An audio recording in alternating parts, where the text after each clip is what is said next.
अरे बाबा, आज ना माझं डोकं पण दुखत आहे. अरे हो का हे घ्या ओ पाणी. बहीण भाऊ बरं वाटलं जरा. सुमन हे सुमन. काय हो काय म्हणता? काही नाही का, न्यूजपेपर कुठे आहे म्हटलं? ते काय तिथेच आहे टेबलावर. तुमचे ना दिवसांदिवस डोळे खराब होत चालले वाटते. हो अगदी बरोबर आहे तुझ्या. दिवसांदिवस माझ्या चष्म्याचा नंबर वाढतोय. अगं सुमन इकडे ये जरा. काय हो काय झालं? हे बघ 19 आणि 20 तारखेला शिवजयंतीचा कार्यक्रम हिंगणी या गावात धडाक्यात आहे वाटते. अहो हिंगणी गावात छान आहे. आपण एकदा जाऊ बघायला. जाऊ जाऊ. अगं सुमन आपला अंशू कुठे आहे? काय हो बाबा नुसतं अंशू अंशूच करता तुम्ही. कधी मला पण विचारत जा. हो ना अगदी बरोबर आहे काव्याचं. अगं सुमन अंशू आपला मुलगा वंशाचा दिवा आहे तो. काव्या काय मुलगी उद्या लग्न झाल्यावर दुसऱ्यांच्याच घरी जाते. पण अंशू आपला म्हातारपणाची काठी आहे तो. काय हो कोणत्या काळात जगता तुम्ही? मुला मुलींचा भेदभाव करू नका. काय हो बाबा मी पण तुमची पंथी आहे. मी पण तुमची काठी होऊ शकते. आणि मुली लग्न झाल्यावर दुसऱ्यांच्याच घरी पाठवताना तुम्ही. अशी परंपरा आहे आपल्या भारत देशाची. वा झालं तुझं शिक्षण वगैरे. एवढी बोलायला लागली का तू? काय ऐकत नाही मला? आई तू मला सांग, तू आम्हा दोघांची आई आहे ना ग? कारण अंशू आणि मला जन्म देताना तुला सारख्याच वेदना झाल्या का नाही ग? हो ग बाळा बरोबर आहे तुझं. कारण मी आई आहे तुम्हा दोघांची. आईचं नातं काय असतं हे आईलाच ठाऊक. मग बाबा माझ्याशी असे का वागता सांग ना गाई. मी काय गुन्हा केला?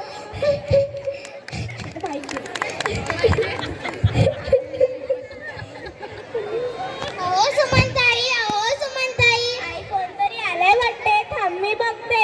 काय हो काकू काय म्हणता? काय नाही का, मला थोडी साखर हवी. द्या हो काकू. तुझी आई कुठे आहे म्हटलं? काय हो काय म्हणतात आई? काही नाही हो. काय झालं म्हटलं? काही नाही हो ताई. या माणसाने माझ्या जीवाला घोर लावलाय. कशाला रडतात आई? घ्या हो काकू साखर.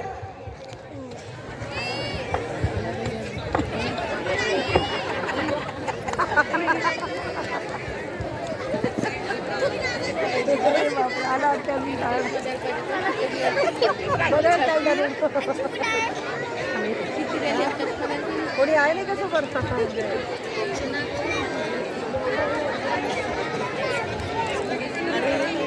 कुठे गेले गोपाल?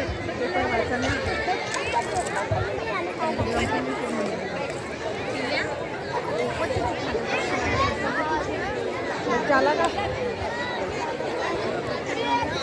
माईक द्या बाई. हे बाळा खाली बाई. बाबा बाबा मला कॉलेजच्या फी साठी 5,000 रुपये पाहिजे. थांब बेटा. हे घे बेटा.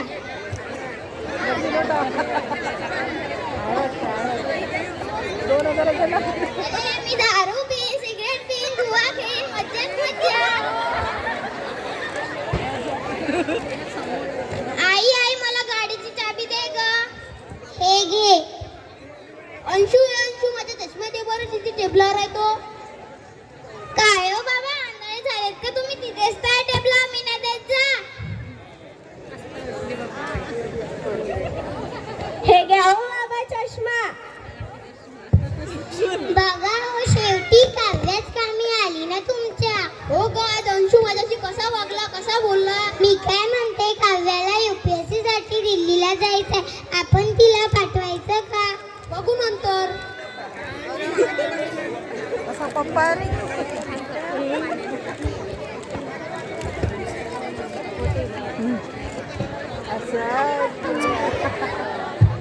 अहो अहो बघा अंशूचा ताल तुमचेच लाड आहे. तुम्हीच त्याला डोक्यावर बसून ठेवला. त्याला काही कधी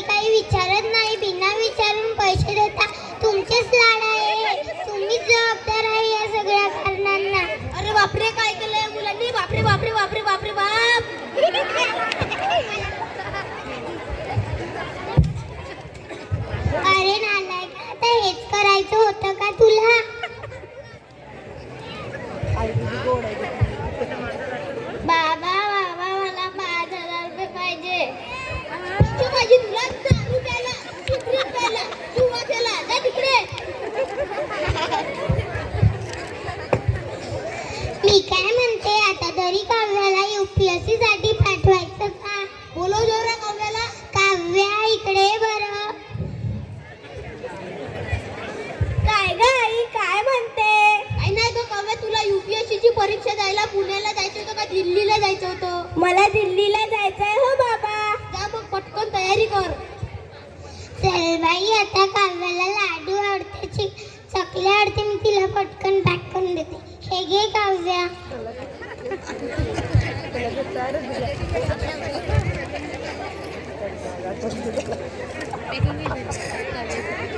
बाय आई बाबा, पाया पडते.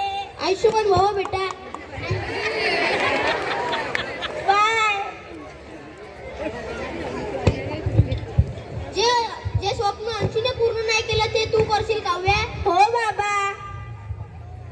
तू नक्कीच आम्ही तुझ्या पाठीशी अजून नक्कीच कलेक्टर होण्याशी. हो आई. बाय बाय बेटा. Bye bye. अगं सुमन, आपली काव्या नाही तर कसं घर सुनं सुनं लागत आहे ना. हो ना, मला पण करमत नाही आहे. पटकन टिफिन दे, मला ऑफिसला जायला लेट होत आहे. हे घ्या. अंशू इकडे बरं. काय गाई, काय म्हणते? बघ काव्या गेली UPSC साठी आणि तू बघ दिवस रात्र लफंग्या पोट्यासोबत फिरत असतो. थोडा अभ्यास तर करत जा. मला नको सांगू ते अभ्यासाचं.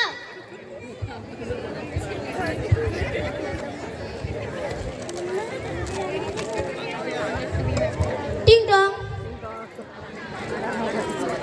आले हो तुम्ही. अगं आज पण मी खूप थकलो. हे घ्या हो पाणी. अगं सुमन, चहा आणशील जरा.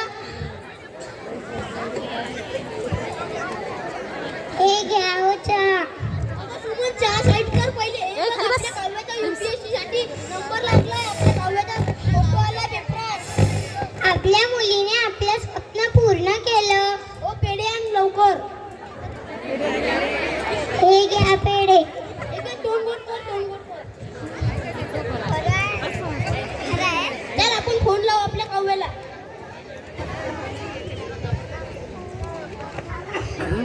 टुलुक टुलुक टुलुक. हॅलो काव्या. हॅलो बाबा. अभिनंदन काव्या, अभिनंदन. थँक्यू बाबा. तुझ्या आईसोबत बोल. हॅलो काव्या. हॅलो आई. थँक्यू. तुझ्यासाठी एक सरप्राईज आहे, दार तर उघडून बघ.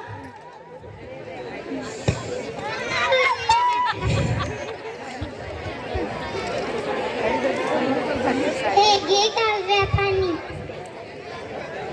काय रे अंशू, कसा चालू आहे? काय रे अंशू, कसा चालू आहे तुझा अभ्यास? कोणाला विचारते तू? त्याला अभ्यास म्हणजे माहित तरी आहे का? काव्या, आज तू कलेक्टर झालेली आहे. तू आमचं स्वप्न पूर्ण केलं. आम्हाला तुझ्यावर अभिमान आहे. आई बाबा, मी तुमच्याचमुळे कलेक्टर झाली आहे. तुमची साथ नसती तर मी आज कलेक्टर झाली नसती. जिद्दची काठी आणि आपलं धैर्य हे कळल्यावर यश मिळवणं फार अवघड नाही. बाबा, मी माझ्या आईविषयी थोडक्यात माहिती सांगत आहे. सांग बेटा, सांग. स्वामी तिने जगाचा, आई बिना भिकारी. स्वामी तिने जगाचा, आई बिना भिकारी. आई आपल्या बाळाला जन्म देते. आई आपल्या बाळाला बोलायला शिकवते, चालायला शिकवते. आई आपल्या बाळाला जीवन कसे जगायचे हे पण शिकवते. आई आपल्या बाळाला संस्कार देते. ती म्हणजे आई. आई म्हणजे दारातील पवित्र तुळस. आई म्हणजे वेदनेनंतरची पहिली आरोळी. ती म्हणजे आई. कर्तृत्वाला आणि कर्तव्याला पूर्ण करेल खंबीरपणे उभी राहणारी. ती म्हणजे आई. आपल्या बाळाला कशी होते ती म्हणजे आई. बाबा मी शेवटचं वाक्य सांगते. सांग. ती आपल्या बरोबर असताना तिची किंमत कधीच कळत नाही आणि ती गेल्यावर कशालाच किंमत उरत नाही, कशालाच किंमत उरत नाही. हो ग बेटा, मला आईची महती कळलेली आहे. म्हणून माझ्या हिंदीच्या गावकऱ्यांनो, मी जसा मुला मुलीमध्ये भेदभाव केला तसा तुम्ही करू नका.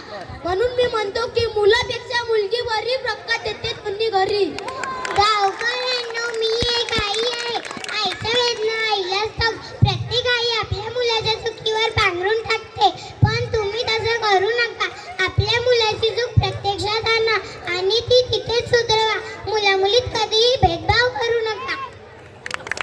माझ्या इंग्लिशच्या मित्र-मैत्रिणींनो, दारू, खरा, जुवा, सिगारेट या व्यसनांपासून दूर राहा आणि आपला संसार उद्ध्वस्त करू नका आणि आपल्या मुलांना चांगलं शिक्षण द्यावं, मोठं करा. माझ्या हिंदीच्या मित्र आणि मैत्रिणींनो, आपल्या आई बाबाचं स्वप्न पूर्ण करा.